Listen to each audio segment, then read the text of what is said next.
nin tuugsi ka dhex bilaabay ama dawarsi ka dhex bilaabay rakaabka diyaarad ay ku wada safrayeen.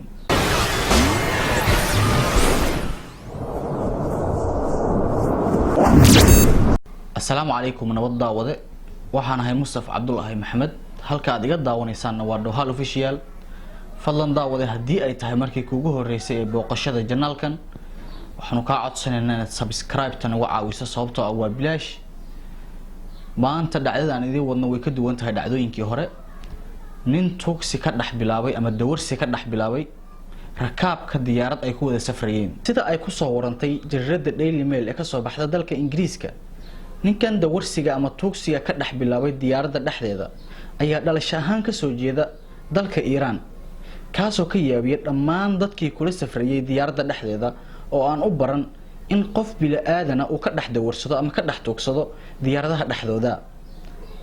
dhacdadan la yaabka ku noqotay dunida ayaa waxa ay ka dhex dhacday gudaha diyaaradda Qatar Airways, taasi oo kamid ah diyaaradaha ugu tigidhada qaalisan caalamka.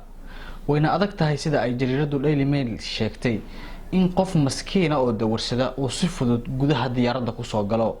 dawarsiga oo ninkan reer Iran ka dhex bilaabay diyaaradda dhexdeeda ayaa waxa muuqaal ka duubay mid kamid ah dadkii diyaaradda la socday, kaasi oo ku soo bandhigay baraha ay bulshada ku kulmaan, halkaasi oo ay ka dhalatay dood adag.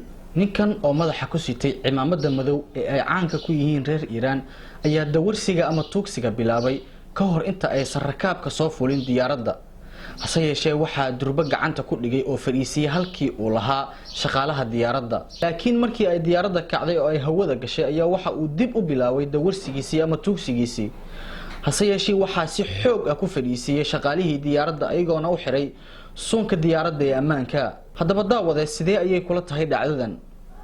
weli ma la kulantay mase ku fakiraysa inaad dhacdadan oo kale mar maqli doontid? waad ku mahadsan tahay daawashada muuqaalkan. fadlan hadday ay tahay markii kuugu horeysay ee daawashada janaalkan, subscribe-ta noo saar, waa lacag la'aan. mahadsanidin.